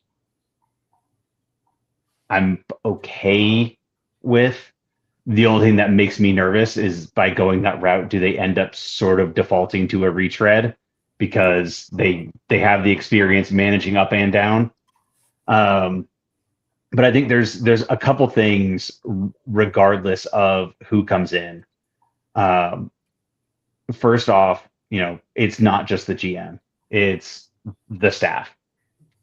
And what concerns me is if you bring someone back like Tom Fitzgerald, who has ties to the organization. Now, granted, he has been out of the Predators organization for a very long time. It's not exactly the same as Trotz, who is 6 years removed, 7 years Tom's removed. like 15. Tom's been gone He's like 12, at 15 least. years. Yeah. So it's not quite the same. But if he comes in being someone who's been part of the organization, does he come in and keep our current AGM staff? Which mileage may vary about what you feel about Brian Poyle, Scott Nickel, and Jeff Kelty. If you don't change any of those guys, you're just continuing the same things. Yep. Because that same layer of information is going to the GM regardless of who sits in that seat. Where if you bring in someone who is truly, truly external, like a Bill Scott, they are more likely to say, I want my people here. Yeah. And that gives you more of an opportunity to say, we can reset the scouting staff, which I think in general, the Preds have done a decent job scouting. Player development. Woo, there's some big hits and misses there. Trying to turn Ellie Tolvanen into a third line checker. The way that Tomasino never really developed, which, by the way, he never really developed in Pittsburgh either. So didn't develop anywhere else either. But Tolvanen really hasn't that much either, to be honest. He's been good, but not to the talent level that he had coming in. No. So there's some of those things that you want to look at that are outside of just the person sitting in the GM seat. As much as how do you reshape the organization's approach to identifying, acquiring, developing, and retaining talent. Because that's really how this team, with all the assets that are available to them right now in terms of, relatively high pedigree young players, a boatload of draft picks, a boatload of cap space, tradable targets, either players that can either continue to be leaders in these transitional years or have value in the trade market. You've got to have someone who can come in, have that clear direction, but then also have the staff that is working in that same direction. Yeah. And, if you bring in person or persons that sort of embody the same culture, and I don't necessarily think the Predators culture has been bad by any stretch, but the values that they place may not be the modern game as much as it needs to be. You don't reset the path forward the same way with someone who has sort of those previous ties to the organization. Yeah. So, Tom Fitzgerald doesn't fall to the top of the list for me. He is objectively not the worst candidate. No. There are objectively far worse candidates that are available. So they got a lot of options. They got a lot of good options to choose from, which is a lot of bad ones. And with the season ending now, there is no excuse to not have a new guy in place by the draft. Like they will. If the playoffs would have happened, they should have someone in place before the second round of the playoffs. Right. Exactly. Yeah. But now they have no excuse to not just go full focus. Say, okay, this is our next plan. I think the top two got to be Scott White or Bill Scott. That's what I very much agree right now. But I like Brett Peterson. I know he doesn't have a lot of experience, but you're part of a front office that went back to back. Come on now. You had a front row seat to what Bill Zito did. Bill Zito. So highly of Bill Zito. Absolutely destroying the league. I noticed. I saw his LinkedIn profile. I actually sent him a request. We'll see if he accepts me back. He probably won't. I think my point is the Preds have the ownership and going through this process. They have an embarrassment in a way, they have an embarrassment of riches let's not pick they have a lot of good options to choose from. Let's hope they don't choose from the bad part of that. But it's about, I'm not a front office expert. I don't study GM, assistant general managers around the league. So I've had to really do my own research. being a Preds fan for all these years, we haven't had to go through this hardly ever. I mean, so you got Once. David Poyle. Yeah, you've got David Poyle, and then it went well, right. And truthfully, that once we didn't even go through it because exactly always going to be Trotz. So really, we have not done this ever. Exactly. Yeah. So we go right to Barry Trotz, which just felt like, like, oh my God, you're coming home. Barry Trotz, you're coming home to us. And everyone was singing Kumbaya when it happened. But anyway, all right, good stuff there. Let's see how quickly this gets done. Anything else we haven't really talked about UC Saros. So I do want to talk more about that goalie. Is there a controversy this offseason? I'm not even controversy, but is there I think how you said it was a flash in the pan in the group text. So let's talk about that a little bit. And then I want us to do our Stanley Cup contenders, top contenders in each conference. And then we'll get out of here on episode 293 because we are at an hour and a half right now, folks. So we're going long here for ep 293 with our special guest co-host, Mediocre Midwest Dad, who's been awesome. Yeah. Really, really leveled up this episode tonight with having you in here. And so, again, we're going to let the guest co-host start off the next segment, and that is talking about UC Saros, someone who I always defend on this show, probably to a fault. But even and Boyd's going to push back on me. I can't wait. He's going to let me know how he feels about that. I'm not jumping ship on UC Saros. Let me just make that very clear. He is still your number one goalie right now. But as we know, goalies are streaky. Goalies go through really, really rough patches sometimes. And you ride the hot hand. And you cannot talk about two more different goalie styles than Justus Annunen and UC Saros. So Annunen, the big body, he was locked in. He was really his goal saved above expected was just speaking for itself down the stretch there during this desperate push to try to get a playoff spot. So you can't just overlook that. But it's still a small sample size. And UC Saros, you have to hope, but that he is going to still eventually get back to a Vezina status with his long contract he has. He just completed his first year of 8 years. So, I mean, you're not moving that contract right now, most likely. So, Mediocre Midwest Dad, where do you fall on this right now? Do you think we're overreacting a little bit and goalies are streaky, he'll be just fine? Or do you think we actually have a pretty big problem going into next season with UC Saros? I don't see it as a problem in the sense that, as you mentioned, goalies are really streaky. The one thing that I do think is really interesting is Annunen has 2 more years at 1.25. He's 4 years younger than Saros. Every advanced metric said he was better than Saros this year. Yeah. I wonder if it's just a redeployment issue. And we've seen this with a lot of coaches in the past, and we're starting to see a shift away from this in the league for teams that don't have a defined 1A and a 1B. When they kind of have like 2 1Bs, you're seeing more of like a 44-38 split. I guess it'll be 44-40 next year because we'll have 84 games.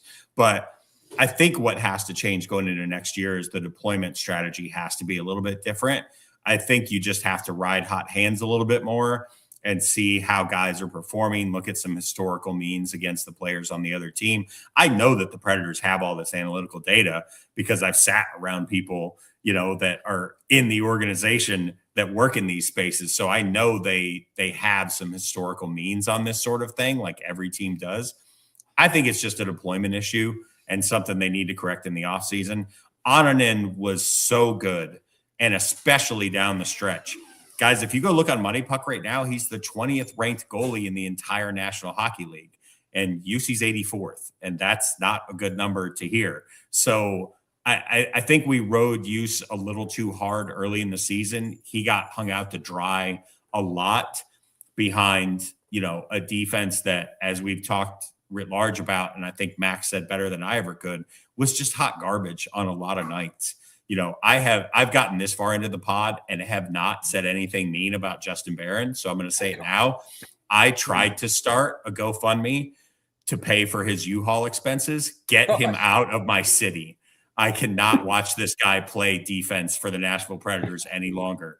And use ate a lot of those nights, like the Florida game we talked about earlier, the 7-3 game. I mean, he ate some horrible chances. Hey, so let me share a crazy stat. I'm looking at it right now. League-wide save percentage, which, as we know, is way down this year. Way down. Yeah, so I'm looking at it. This is on Hockey Reference right now. I'm looking at so 2025-26 league-wide save percentage is a .896, which is the lowest. And I'm looking at it right now in real time. It is the lowest league-wide save percentage since the 80s, probably. 1992-93 was a .885. Oof. That's the neutral zone trap years of the Devils. Good Lord. That's the most recent save percentage league-wide that it's been this low. 2024-25 was also pretty low. Not this low, but it was right at a .900. So, like, I mean, but these are two out even 2023-24 was a .903. So we've had 3 recent years. 2022-23 is pretty low as well, .904. So they've been trending down. So I'm not trying to make excuses for Saros. All I'm saying is that is something you definitely have to bring up. The years of the 920 save percentage from a starting goalie playing, 58 to 65 games is done. And I'm making the argument for Boyd right now. You are. No, I'm in staunch agreement that it's a deployment issue. They're playing Saros too much. We've known this. He is a goalie that likes to play. He wants to be out there every night, which is admirable. He learned from Rene, who was out there every single night. Rene played 70 games a season.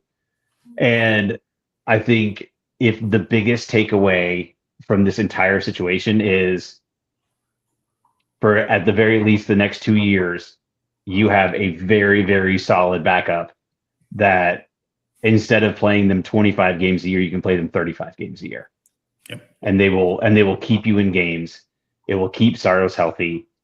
The way that I looked at this stretch, and it was funny. It was in my head, and then when Barry Trotz was on the radio yesterday, he brought up the same thing. When he was coaching the Capitals the year that they won the Stanley Cup, their goalie down the stretch leading to the playoffs was not Braden Holtby, their starter. Nope. It was Philip Grubauer, who's he's been through some lean years lately. But, Grubauer got them to the playoffs. And, they got into the playoffs. They lost their first 2 games in their first round series, both in overtime, and Trotz switched them. He went back to Holtby. Do we want to he went back to his guy. Sometimes starting goalies just get tired at the end of the year, and you need to have a guy who can, come in and carry the load for a bit. And I think where that strategy has changed is instead of where it was at the end of the year, the backup fills in. Now they're just starting to filter that in throughout the year. And the perfect example of that right now is Minnesota with Gustafsson and Wallstedt, who have both been very, very good. Like, to the point that there is an actual goaltending controversy there.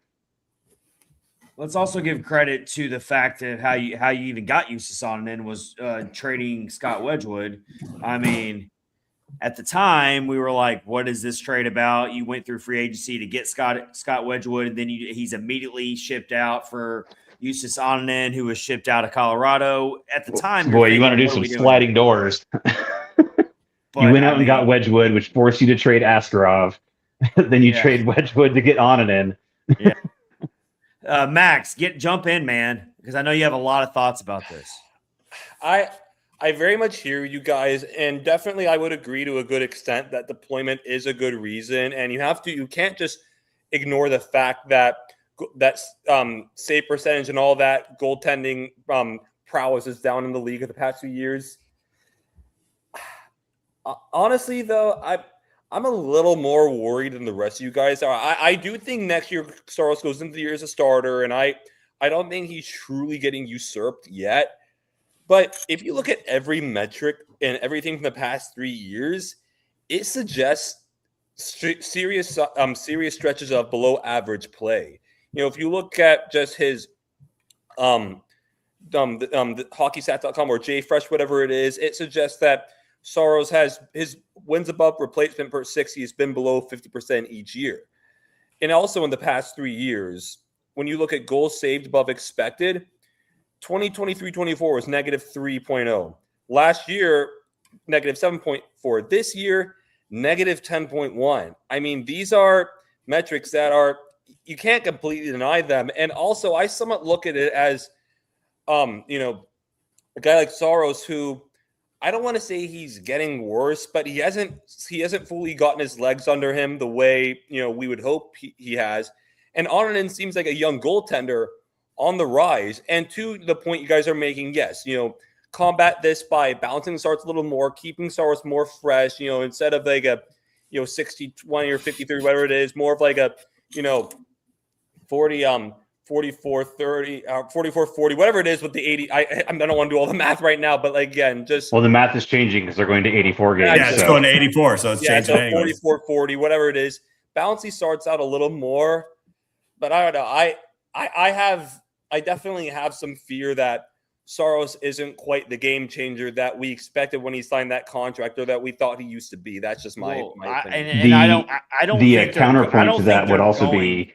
I don't think they're going to ride him like they have in the past, like you guys are saying. Go ahead, Boyd. Yeah, the other counterpoint would be Saros also was either he led the league or was close to the lead in the league in steals, where your actual goals allowed are less than your expected goals, and you win. So he's become sort of meteoric lately, which is, when he's good, he's very, very good. Easter famine. But then there's some of these that are like some of the games you guys talked about where 2 goals becomes 4 goals, becomes 6 goals. And, I think the question becomes which one of those is the true Saros and which one of those and here's is a comment, a factor of the team in front of him. And here's a comment from Mike Twitter, which he reads my mind here on this one. You got to love Onanen's size too. Yeah. I mean, we do have to ask ourselves, Saros is a very, he's so undersized and he's 5'10", 179. And he is so athletic and he is so able to make those saves that just make your jaw drop. But you can make a couple of those saves every game, but you could still end up making those saves and still end up giving up 4 or 5 goals a game. Those big saves can make the highlight reels sometimes, but if you're not stringing together 5 or 10 game stretches where you're not getting chased out of the game, then that also, I think UC Saros is one of the best highlight reel goalies in the league. I mean, he does it all the time where he makes these saves where you're like, how is that humanly possible? But you still have to string together a 60-minute game and not just completely fall apart in a random second period where you're suddenly giving up 3 or 4 goals out of nowhere. It kind of makes that one spectacular save, you forget about it really fast. So I think with Saros, he is totally feast or famine right now. And I don't think there's a you can goal also, controversy. and I think you can also point to Olympic team Saros versus NHL Saros right now. And I think part of that is, you look at a team like Finland as an Olympic, international hockey team. They play an incredibly structured system. They're tremendous defensively. They limit the chances in front of the net. You watched like that game against Canada where Saros made a few very, very good saves, but also throughout that game, he saw cleanly every shot coming to him. And it's because the way the Finnish team defends, they give him the chance to make those saves, where the chaos that was the Preds defense, I think part of the challenge is Saros has had some of the lowest save percentage on low danger shots. And it's because there's these shots coming in from further out that there's all this traffic and chaos in front of him. He can't see it. But then unlike Oninen, who's 6'4", 230 or 6'6", 230, and is just bigger and takes up space, that the shot still hits him. Where with Saros, because he can't see the shot, there's just more space for the puck to go in. Yeah. So, it's definitely something, if and that goes back to coaching, which is, you have to understand who you have between the pipes. And with a smaller goalie who can do tremendous things and has great instincts and, tracks pucks really well, but you have to give him the ability to see those shots coming in. And the Predators just over the last couple of years have not done a very good job of it. Yeah. Yep. All right. So that's something else that we have to chew on this offseason. We're going to take you to the final segment of Catfish and Ice, episode 293 tonight with our special guest co-host, Mediocre Midwest Dad. It's been a pleasure having you on tonight. You've been awesome. And our final segment is we're going to pick our Stanley Cup contenders, not predictions, Stanley Cup contenders, who we think are just the top two teams to beat in each conference going into the playoffs. Now that we do know we know every team that's going to be in there. In fact, scoreboard update, everybody. LA is currently winning their game 3-2, and Anaheim lost tonight. So LA could actually jump into third place if they finish off their game tonight. Could you imagine if we had won last night? Anaheim might have missed the playoffs in that case. Yeah. How crazy we would be playing Anaheim tomorrow, Thursday night for a win and get in game. That hurts. That makes it hurt even more. Hurts so bad. I shouldn't have said that. I'm sorry. It's okay. Let's focus. Let's focus on. Okay, so I already gave away my first answer. I think Dallas for me is my top Stanley Cup contender. I know that is hard to wrap your head around because how do I pick them over Colorado? I don't know. I just think the Stanley Cup playoffs are built different. It's a 7-game series. It's a war. It's going to be a battle. I think that Dallas is going to relatively, I don't want to say easily, but I think they will get past Minnesota in that series. And I don't know. I think this is Dallas's year to finally put it all together and at least make the Stanley Cup. As far as the East, oh my God, it's so hard to pick. It really is. I mean, I'm looking over these teams right now, and it's so the East is so deep, and you can make arguments for a lot of teams. Buffalo's a great story. I just don't know if they're going to be able to overtake the pressure, and maybe they've arrived a little too soon.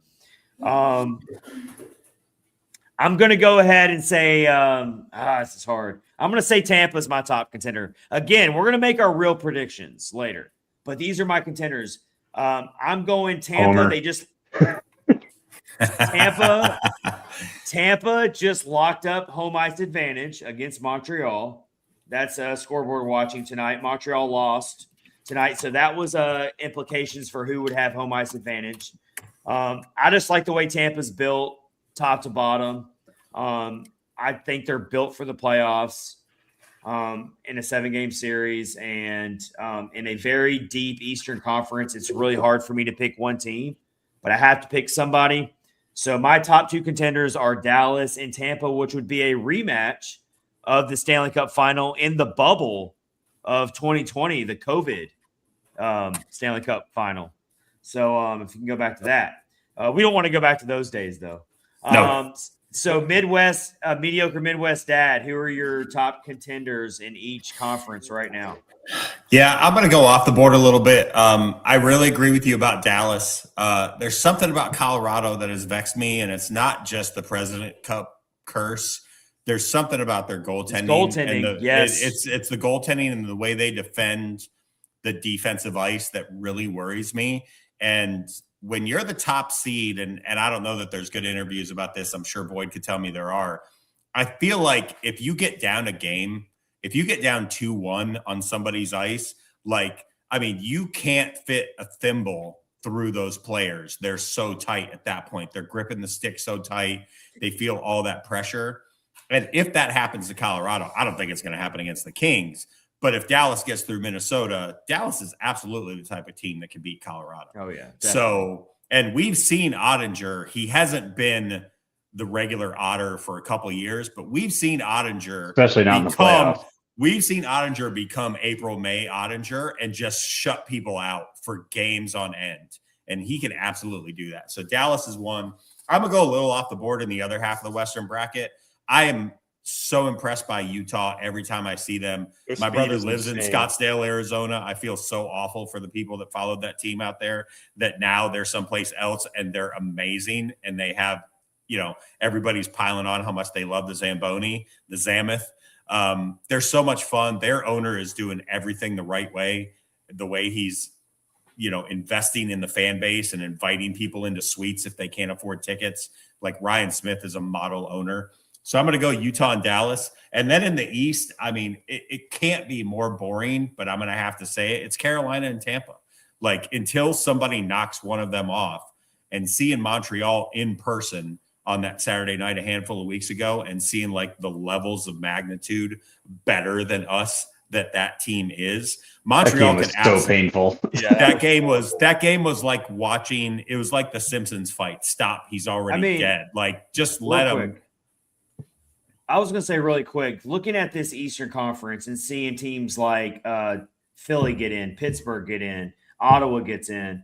Not saying that Ottawa didn't have a little bit of preseason buzz, but like you see teams like Detroit, New Jersey, Florida, Toronto, New York Rangers, all those teams figured to be possible playoff. So the Eastern Conference has a lot of teams that people didn't necessarily expect to be in it this year. Boston, you know, Boston's been a good story that they weren't expected to be a playoff team this year. So the East has some unexpected playoff teams this year. So it's do we see a dark horse, or are we just going to – I don't know. It's hard to say. But, all right, so Boyd, who are your top two contenders? You know, I'll start in the East, and, you know, I think part of me just has to go Buffalo right now. I mean, they are just riding the hot hand. Ride the wave. The talent on their roster is so deep.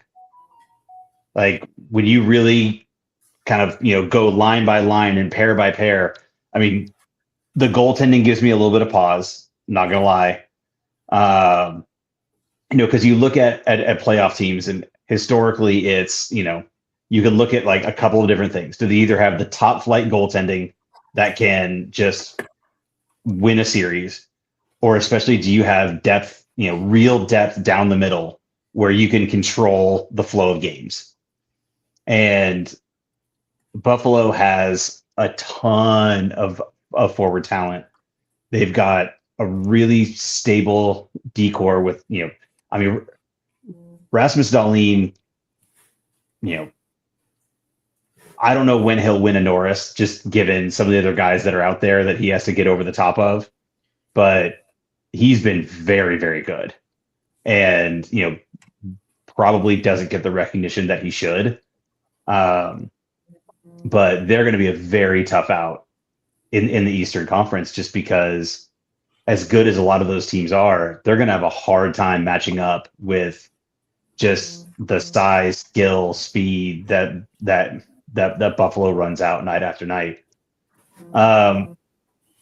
For the West, I'm very mad that my Utah underdog pick was already stolen. I was carrying that in the back pocket, ready to pull that out because, I mean, I watched that Utah team just dust Nashville all season long, because they're so fast and so skilled that, you know, if they get the right matchups going through the Pacific side of the bracket, they could very easily find themselves in the Western Conference final. End of the day, as much as as much as I kind of want to go with Minnesota, just given with Hughes and Faber and Kaprizov, that Matt Boldy is a problem, and having two very good goaltenders, their center depth really gives me pause. I literally look at them as a team that's one game-changing center away, literally. Yeah. I think I don't know if they have the center depth to really, make that happen. So as much as it kind of also pains me to say it, it's probably Dallas. My contender, I'm gonna go Colorado on the West. I know it's boring, but they're a team that traditionally they show up to the playoffs. I remember 2 years ago they were horrible to end the season. Like they right before the playoffs, they'd lost like a 7-0 game at home to Winnipeg. Next day went to Vegas, blew a 3-0 lead. They came back in the playoffs. They took Dallas 7 game last year. They've won a cup with that core, been there, done that. Now Landeskog's back, which is huge. He's still healthy, right? I haven't missed anything there. I think so. Yeah, no, I haven't seen anything with Landeskog. And they have a good mix of guys who, flash and pizzazz skill, McKinnon, McCarr, and all that. But then they got some more physical, kind of grinded out guys there. They got a good mix on their roster. With Dallas, one thing I will say where I'll kind of push back with that is in the past years, especially with that far they've gotten, they've kind of had especially their offensive players have kind of had a knack for not showing up when it really mattered the most. I remember last year, a lot of their forwards were really low production-wise. They obviously got completely – This is their year.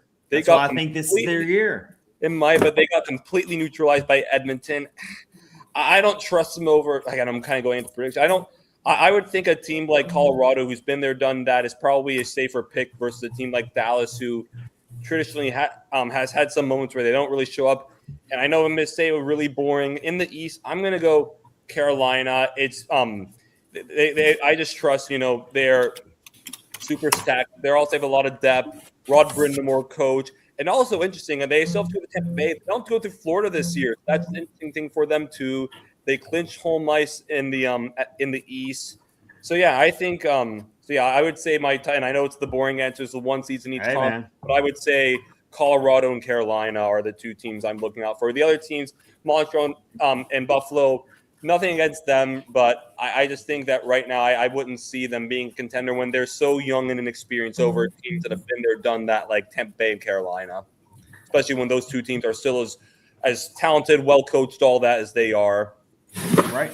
If my initial outlook looks correct here, it looks like Buffalo will play Boston in the first round in the East, and Ottawa will face Carolina. Then you'll get Pittsburgh, Philadelphia for the Battle of Pennsylvania. Sign me up for that series. Oh, that's going to be a good one. That's going to be lit. And that's part. And also, I'll say that series that gives me vibes. One of those series. It's going to be such a battle that the winner of that series is going to be beat up the next round. Yeah. We've seen it before, and I just think that it's whoever wins that series is not going to the conference finals. I've seen people picking Ottawa. I was tempted to say Pittsburgh just because of the Crosby effect, but for that exact reason, I mean, they're just going to be, assuming they get through Philly, they're going to be so beat up at the end of that. Yeah. I've seen people pick Ottawa to upset Carolina based on like their forward depth. And I'm like, you haven't watched enough Carolina. The team that shoots the most, shooting the puck at Allmark and Marilainen. No, thank you. And just the team that's so disciplined, so hardworking with under Rod Brindamore, all that. They're when they're on, they are relentless. Yeah. And then you'll have Tampa. Of a lot of those Eastern teams, Ottawa might have one of the highest ceilings, but they definitely have the lowest floor. The lowest floor possible. And then in the West, it still has to be settled a little bit here. So Dallas and Minnesota definitely facing off each other again. No love lost there. That's a bitter rivalry. Everyone knows about the Minnesota North Stars. One of my best friends is a diehard Dallas Stars fan. He will not shut up about how much he cannot stand the Minnesota Wild. So that's going to be a fun series to watch, as it always is. And then the Pacific Division, you've got I really got to look here. I'm pretty sure that Edmonton can still win the Pacific Division based on tiebreaker, which is regulation wins, if they end up tied in points. But right now, Edmonton is at 91, Vegas is at 93. They both are they playing tonight? I'm going back and forth here. I'm just looking at the standings. But there is a lot to be settled in the Pacific Division right now. So we do not know exactly. We know that Utah is going to be a wild card team, but we don't know where Anaheim's going to fit into all this. And the Preds do play a role in that, actually. Even though they can't make the playoffs, they can play spoiler a little bit. So, yeah, we can't really even say who's going to play who yet in the West based on there's a lot still up in the air with LA, Utah, Anaheim, Edmonton, and Vegas in terms of where they finish. So we don't know the matchups yet based on that. So that's pretty exciting for the final night of the regular season. So let me look at it right now. Mammoth are beating the Jets 4-3 with coming up on 2 minutes left in the game. Let's see. Another game that would impact that. Canucks have tied it with the Kings in the second period. Frisky Nucks. Yes. And then those are your two games. Oh, Ducks lost already to the Wild 3-2. And then the final night, or not the final night of the regular season. I guess they do play Thursday as well. But on Wednesday night's action, so if you're listening to our podcast here this morning on your way into work or something, tonight's action on Wednesday that could impact this unsettled Pacific Division race. I don't really see any games other than the Golden Knights hosting the Kraken. So, and then on Thursday could set up for a really interesting seeding wise. You got the Kings at the Flames. You've got the Oilers hosting the Canucks. And the Predators, of course, our Nashville Predators will close out the season on Thursday at home against the Ducks. The Mammoth will host the Blues. So a lot still has to be settled in terms of seeding in the Western Conference. It would not hurt my feelings in the slightest to play spoiler on the Ducks. No, I mean, that's all we have to live for now. Not at all. Yep. Knock them down to having to face Colorado in the first round. On the ice. We have other things to look forward to, but on the ice, yes. All right. It's been a fun episode. A lot of knowledge in this panel tonight. It's been a lot of fun. And we wanted to give you guys a really good 2-hour-long podcast, 2+ hour long. We just crossed 2 hours. And that's what happens when you have 4 co-hosts. You go 2 hours. But Mediocre Midwest Dad, thank you so much for joining us tonight. We will get you on another time in the future if you have time to jump in with us. It's been a pleasure, man. Always have time for you guys. Big fan of all your work, and go Preds. Yes, sir. Hope to see everybody at the rink Thursday night to say goodbye to this team, which has I'll be there. a fun one. All right. Yes, sir. Good to have you. With that said, episode 293, we're signing off. This has been Catfish and Ice Podcast. Chad Minton, Max Greenberg, Boyd Farrish, and Mediocre Midwest Dad, part of the Hockey Podcast Network. Again, if you're listening and you want to possibly inquire about sponsoring our show, hit us in the DMs, subscribe on YouTube, and we look forward to hearing from you. Until then, we'll get you a new episode out soon when the playoffs get going with a Stanley Cup Playoffs edition episode. Until then, take care, everybody. Thanks for watching and listening. See you guys.